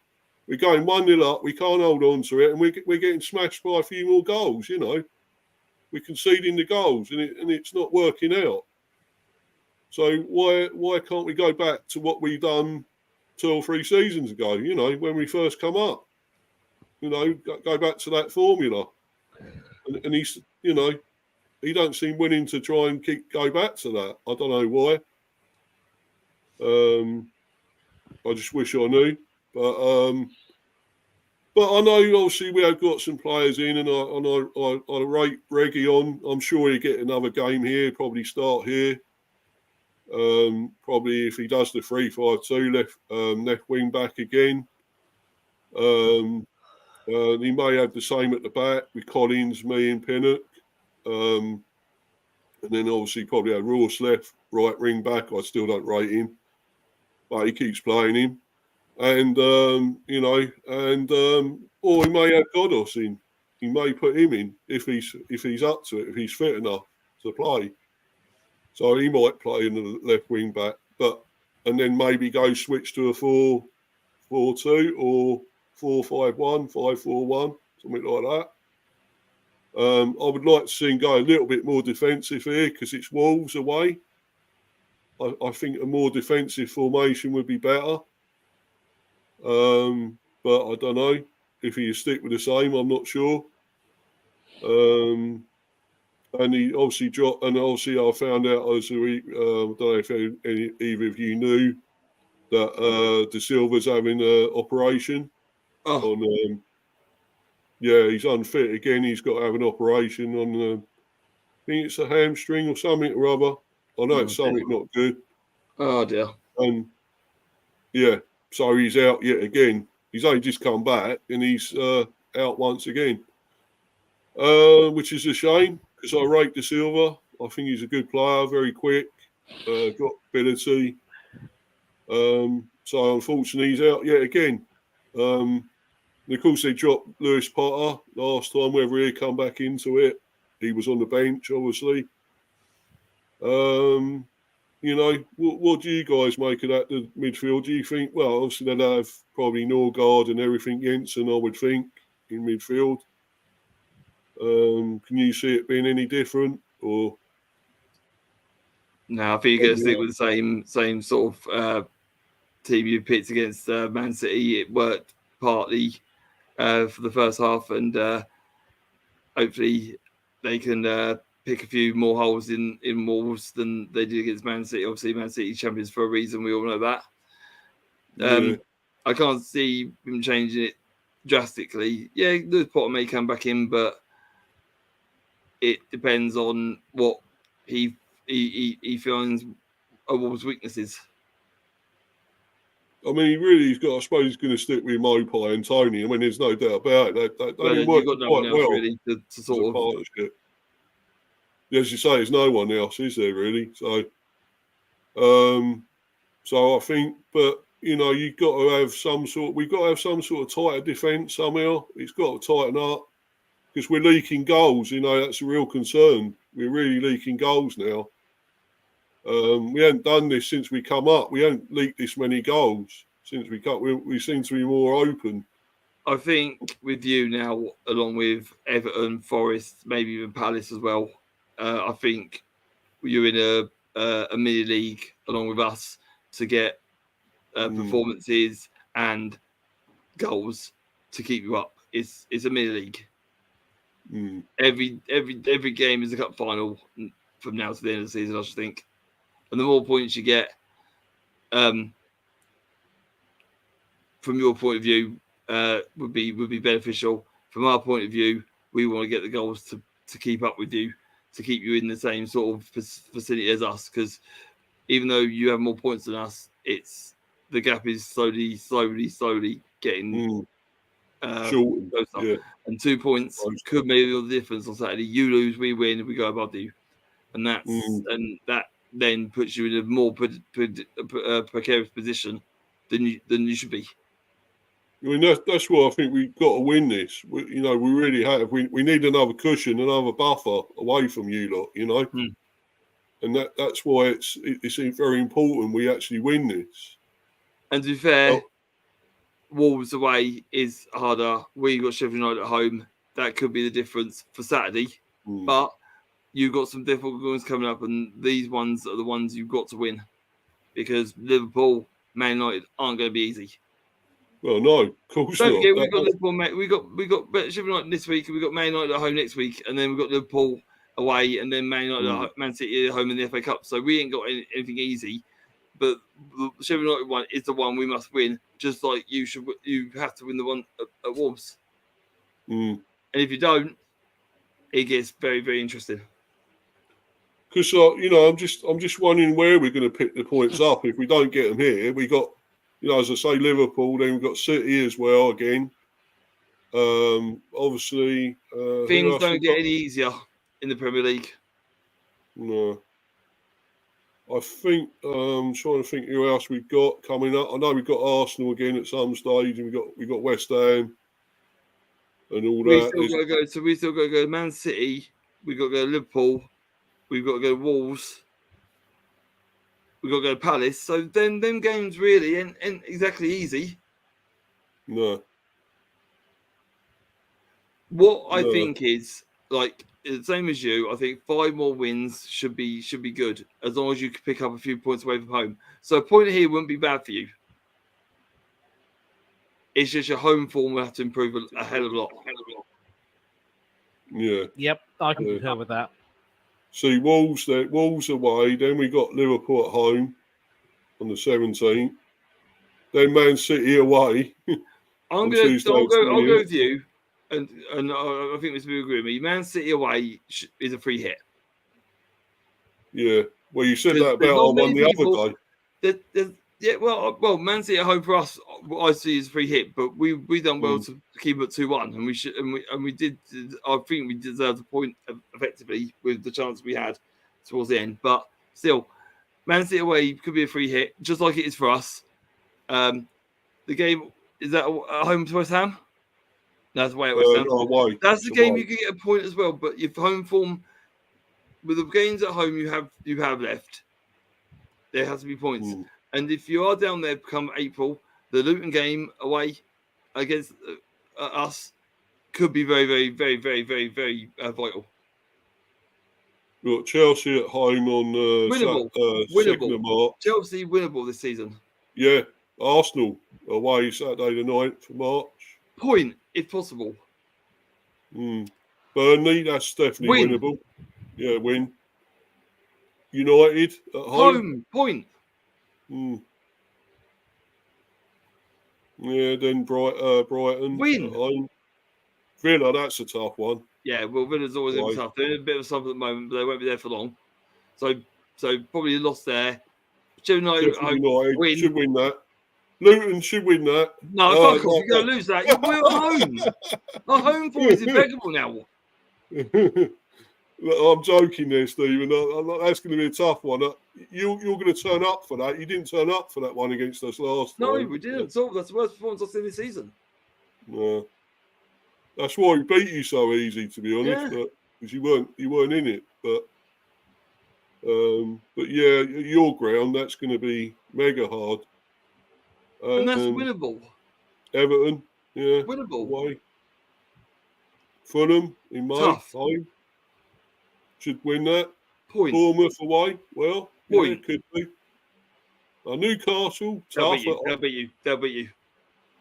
Yeah, even though no, I disagree. I think Newcastle are sort of, recovering a little bit, and several of their games they've been performing a lot better than they have been.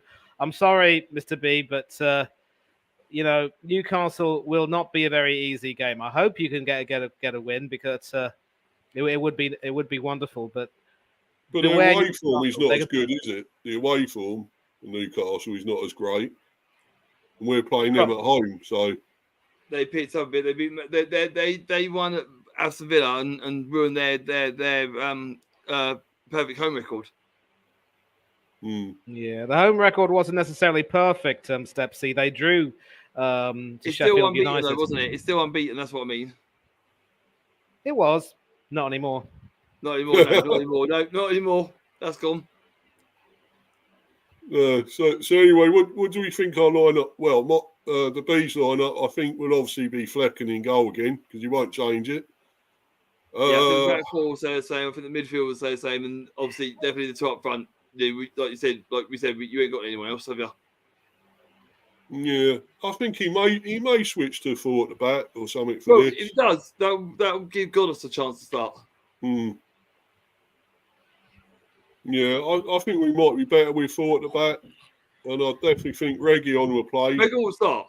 There's no doubt about it. He's going to start him because he's, like I said, he's got no games at Tottenham, no games at Man United. The fitness is coming back, so I think he'll definitely start this one. Yes. Yeah. He's there. You bought him to play him, not to sit on the bench. So he'll definitely play. Well, he was probably our standout in that game against City. You got him on loan to shore up your defence. He's got to start. Yeah. So obviously it's still going to probably be me and everything. Pinnock at the back, I would say. I would bring back Aya myself. I would have Aya. I rate Aya. When he was at Celtic, he was a brilliant player, standout, and I think when you bought him, I thought that's a great signing for Brentford. But you don't start him anymore, and I don't understand why. Well, he's only just come back now. I think he was out for at least 2 or 3 games. He's been on the bench 3 times. Well. Last time I seen him, the last 3 games, he's been on the bench. Well, he's got to start now, I think. If he's on the bench, then he should be able to start. If he's come back from injury, if I hadn't seen him for the last 3 games, I only just saw him, I'd say, yeah, okay, maybe bit part player for the moment till he gets fit, but he's fit. Well, I'd have him there instead of Rawcliffe myself. I'd have him, right back. You hate Rawcliffe. He can play anywhere along the back line, so I'd have him at right back there. You hate Rawcliffe. Yeah, okay, Rawcliffe has done a little bit better. I've got to admit, he has been a bit decent lately, but I still don't think he's that great. I'll stick by that. But so I'd have him there, Aya, and I think Pinnock had been a bit shaky. Yeah. Because Mr. Rawcliffe. Yeah, Steve still doesn't improve. You've got to do better. Well, he isn't great. Come on. I mean, I know you might disagree, Stephen, but I think he's worthy of team. I think he's worth the place in the Brentford team. Yeah. And the midfield, I guess, speaks for itself. It'd be Jensen, Norgard, and maybe Lewis Potter or be Godos, I think, in there. And Mopai and Toney, obviously, up front. I don't rate Yen out, to be honest. I think, well, not in that last game, he wasn't very good against City, so... You speak highly of him. Yeah, well, he'd done all right most of the season. He's been good at times, but... I think you're allowed to say it now, surely.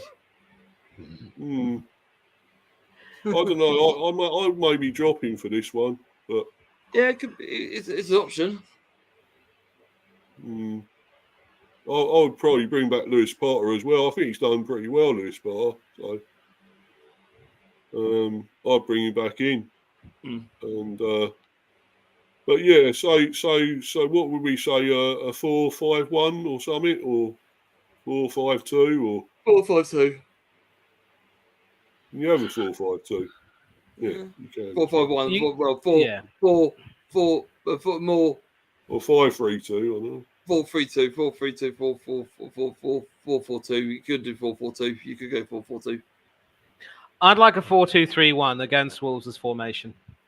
Oh, right. Two defensive midfielders, 3 attacking midfielders, and 1 striker. Yeah, it can work. Yep. Yeah, I like that idea, Manny. I like that one. Yeah, could do that. And what about for them? Let's go to their. What do we They've think they're changed up going a to do? few times, Wolves. They had a game plan against City, and they against Chelsea, and it worked to perfection. Even though Chelsea got 2 goals, Wolves scored 4, which makes it more bearable. But even when Chelsea scored, they stuck to their game plan, and it worked worked really well. I'm suggesting it'll be a 3-5-2 for them, if memory serves me right. That can change into let's go 5. Let's go 5. Let's go 5-3-2 because it can change because they'll play wing backs. I'm pretty sure they have done for the last couple of games, so I'm pretty sure it'll be that. There'll be a 3-5-2, but a 5-3-2 in attack. It'll change dramatically with a bit of pace down their wings. I can't tell you our lineup. I think it'll be exactly the same as they started against Chelsea. If you could bring up any lineup there against Chelsea, I'm pretty sure it'll be exactly the same. If not, there'll be 1 or 2 tinkers, but it won't be a dramatic change. You won't look at their lineup and go, "Cool, he's changed it there." He won't do that. Gary O'Neill's more prone to keep a team that's winning, and he's of the mind that I am. If it's not broke, don't fix it. Yeah. And obviously, it looks like both teams, we're both getting goals. There's both got plenty of goals in their games in both of these teams. You see with that, Man United 4-3 losing there, narrowly losing 4-3. The only change might be Wang. Chelsea 4-2. Sorry, mate. The only change might be Wang coming back, but apart from that, I don't think there'll be any other changes. But he might not even put Wang. I mean, they're winning still. Yeah, there's certainly plenty of goals because I mean, obviously we lost to Spurs 3-2, but before that we beat Nottingham Forest 3-2. So we are scoring goals. Forest, I don't think Forest know their first 11. They've brought some more people in, and I don't know how they've managed to do it with their independent FFP regulations. Still don't know how they managed to buy players. That fat bastard Turkish bloke is swindling somewhere there. I'm pretty sure he is. But I don't think they know their full formation, so people are getting points against Forest. But you thoroughly deserved your 3 points, even though it was a cheating goal from Toney. But still, there we go. He mentions that once again. sleeping it up until he proves me wrong. He scores a goal from the infamous set piece, and it's done through great play. Then I'll stop mentioning it. Until then. It says we still got to buy more out until at least March, so at least he may come back. At least get back for the running. Yeah, but but then do you because he won't be fit? So and also they're saying Hickey and Shardy are close to returning. You need Hickey. I think you miss Hickey. I really do think you miss him. Yeah, he's a good player. Yep. Oh, Hickey, he's so fine. He blows their mind. Hey, Hickey. Tony Basil. We got Tony Basil on the screen. I didn't think of that one quick enough. I always remember that video back then, that Tony Basil, when she done that. She was a cheerleader in it, wasn't she? Yeah, that's it. Yeah, you're right, yeah. I always remember that, man. Vividly remember that Mickey. Yeah. Yeah, but so what do we... 2 years later by someone else, I can't remember who it was, but it was done again, wasn't it? So, yeah. So what do we think that's going to happen there? What's their line-up and formation? Well, I reckon it'll be a 5-3-2, possibly could go to a 3-5-2 when they're in attack. And the lineup will be exactly the same as it is at Chelsea. One might drop for Wang, but if they don't, it might have to borrow time to get back in if they're still winning. And I think they'll try and compete at the best ability, match up with you.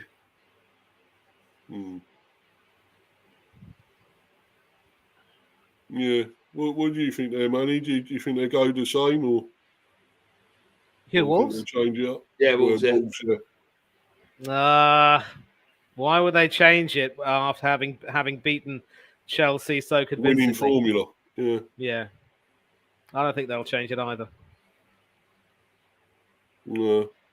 Anyway, let's go. Who do you think they're danger men to beat? Well, I think we know probably. Well, you just mentioned two of them. Cunha, Yeah. Neto. Yeah. Who else can we say? Who's that one they've had? Oh, I'm trying to think. That guy they had in midfield that scored against us. There's been a few that have, but yeah, I was going to say which one. Yeah, but no, I'm trying. God, what was his name now? Joe mentioned him that he was good. I think he's English or is he Irish or something? I don't know. Doherty? Might be. No, is it Doherty? I don't know. Might be Doherty.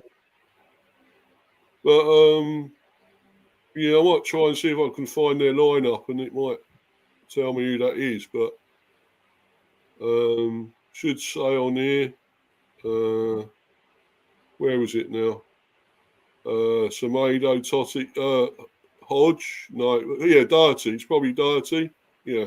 Well, Gomez was it? It wasn't Gomez, was it? No, it wasn't Gomez. No, Gomez. I think he's Irish or English or whatever. So it's Doherty, the Irish. Okay. Bellegarde, maybe. Yeah, Bellegarde's dangerous. Or Doyle. Oh, Doyle. Yeah, sorry, Doyle. Yeah, that's the one. Tommy Doyle. Yeah, well done, mate. Well done for coming up with that. Yeah, that was it, Doyle. Yeah. So yeah, he's dangerous as well. Yeah, there's quite a few there, I suppose. But Wang, obviously, but you can't. Yeah, Tommy Doyle is English. He's English, but he's on loan from Man City. Yeah, another one from Man City. Yeah. Yeah. You can't say it's like obviously with City, like you go through almost the whole team and say they're all dangerous, but Wolves have got a few, but not the whole team.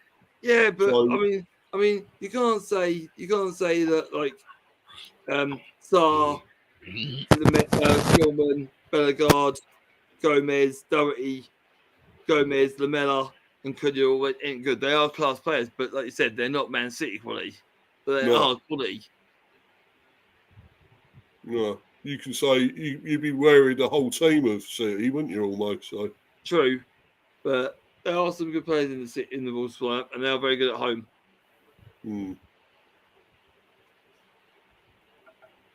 Yeah, Gary Neville's got playing very direct and very creative. Yeah. So what are we settled on a formation and whatever? We did settle on all that, yeah.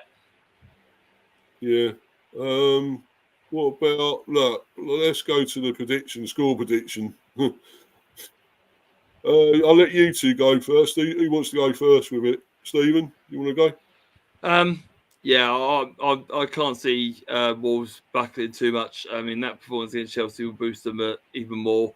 They look at the top half of the table. They're cautiously looking at the teams in the 8th, 7th, and 8th, 7th, and 6th position. I should think they're looking at that, seeing where if they can get there.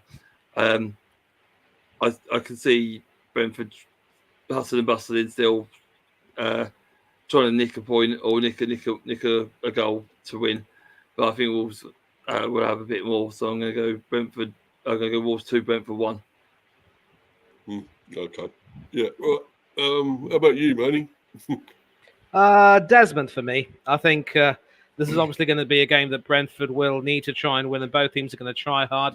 I think Frank will also take a little bit of confidence from how you lot fought against City, and Desmond for me.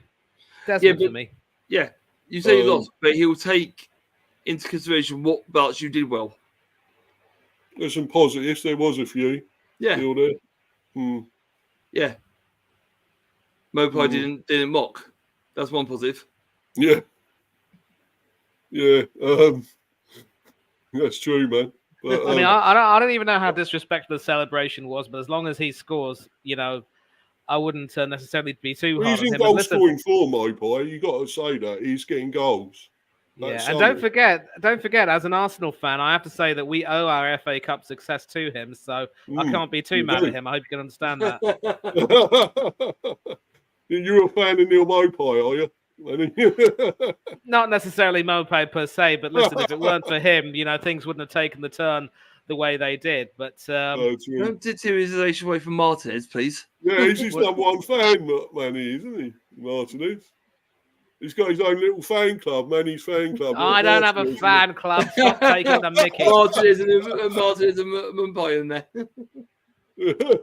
Well, first of all, I don't live in Mumbai. I live in Madras, so that sort of disproves your claim. But yeah, so yeah, listen. I mean, obviously, back to the subject. I think Maupay is he is a bit of a git, for one of a nicer word. He is an absolute git at times. I like that term. He is a pretty decent footballer, and if he's continuing to do as well as he's doing, then all the more for it, I would say. Yeah, to be fair with Brentford, they ain't got no prima donnas in their lineup, so they do work hard. Yeah. But I'm going to give my prediction, fellas, and I'm going to say, because we do need to win, and I know I'd like to say I wouldn't like to think we're going to lose again, so I'm not going to go with Wolves to win. I'm going to go 2-1 Brentford. Always the optimist. I love it. We need it. Well, you got to be. You got to be. I've got to. We really do need it, and we've got to sort of, produce something. Is that more your heart speaking? Is that more your heart speaking, Steve, than your head? Yeah. If my head was going, I'd say 2-1 Wolves, but I'm going to go with Brentford here. You go with your heart. 2-1. I've got to, because we really desperately need it. So, and somebody's got to turn up again. Toney again. If he's due to score at least a couple again, I think, somewhere. And if he can get 2 here, I think we can do it. So, but saying that, there's been a lot of goals. They both scored plenty of goals, so we could even see another 3-2 or something. Something that's like why. that. That's why I went for Desmond, mate. Yeah, I know. Yeah. But I don't think it couldn't be a 4-4 again like Newcastle and Luton, could it? No. I think that's a flash in the pan, mate.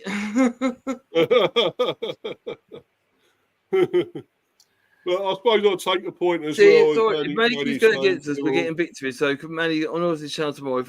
If Manny could go against us again. Yeah, true. Yeah. Who are you playing next, Tepsy? Sheffield United at home. You want me to go against you? No, Sheffield United. You don't have to. I just thinking you have got against the last 3 games. I'm just thinking you're on a trend at the moment, or Sheffield United are due to win another game sometime, aren't they? Oh, why are you saying? Why are you saying due to win another game when they come against? It's like Newcastle will due to win. Oh, blah blah blah to win. Bloody hell, Jesus Christ! We're at home. I think it's a little bit different. We're at home. Yeah, but he's a little bit unpredictable. You never know what's going to happen sometimes in the Premiership, do you? So you just don't. Yeah, might see that Wolves on Saturday. I mean, who thought Burnley would come back and get a draw with Fulham? I thought Fulham would win that. But that was Fulham's own doing. That was poor for Fulham. Their own doing. That was their own doing.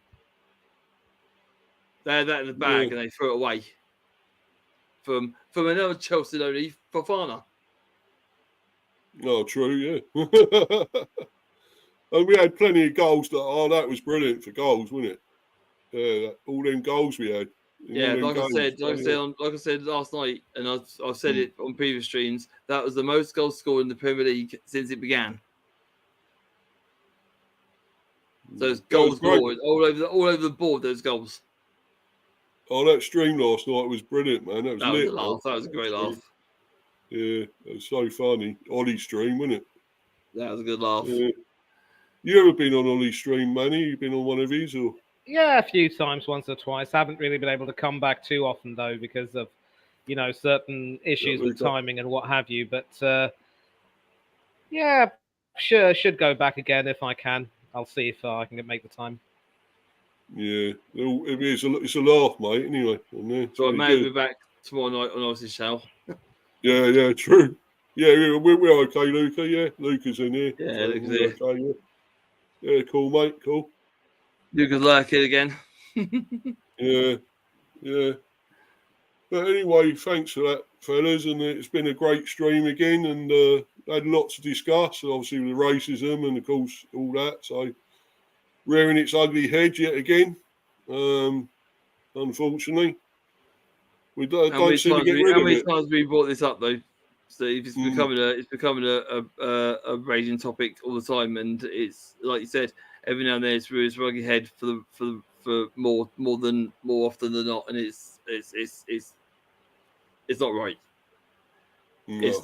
It's not a way. It's not something we should be discussing. It should have been stamped out. But like you said, there's the minority that get the headlines, and it's we should be given the time of day. But it's a topic we have to discuss and we have to go through. It's a disgusting thing, and I hate talking about it, but it's there, and I think we all concur on that. Anyway, let's go through your socials. You first, Manny. Shout out your socials, mate. Yeah, Instagram, Threads, Manny Thangatharo 1981. That's my full name and my year of birth. You want to catch me on Twitter? It's my surname and year of birth, Thangatharo 1981. YouTube, first of all, big up to Mr. B for life. Always a pleasure to come on this channel whenever I can. I know that more often than not, our timings do clash a little bit and I can't often make it. But whenever we do, we have some really good discussions. And this one obviously was very important. So big up to him for talking about it. Although sadly, it is something that will be, talked about on other streams in the near future. And all we can do is, raise our voice and hope that we can be heard in a way. But thanks once again, Steve, and good luck to the Bees this weekend. Catch me elsewhere on YouTube on Oris Talks Football. As the boys have mentioned, I should be there for tomorrow's stream previewing the games to come. And also on Coach's Corner, where we could possibly be doing a watch-along for the Asian Cup final. I know that Hannah will want to do a watch-along for the third and fourth place playoff for the AFCON. Hopefully that won't clash necessarily, but we'll see what happens. Also, Delboy Gunner TV, Tony Claw Gunner TV, Danny AFC TV, Up the Cherries in all departments, Eugene Spurs Asia TV, AFC Talk Show TV, and several other channels on YouTube that I enjoy going on. Just don't really have the ability to name them at present because I'm a little bit swamped for time. Got to get somewhere at the moment, but I do love going on YouTube and talking about various football-related issues. And I always say that it's important to keep things respectful because if we cannot learn to agree to disagree without being disagreeable, there's no point at all in having a discussion. So no snide, no banter, just no disrespect. Let's be, above board about everything, and let's make sure we treat each other a lot better. And apart from that, there's nothing much else to say. Be safe, be happy, all of you. Thanks a lot to all those of you who will watch this on playback and those who are in the chat. You're the ones who make Steve's channel what it is, and hopefully it will continue to expand.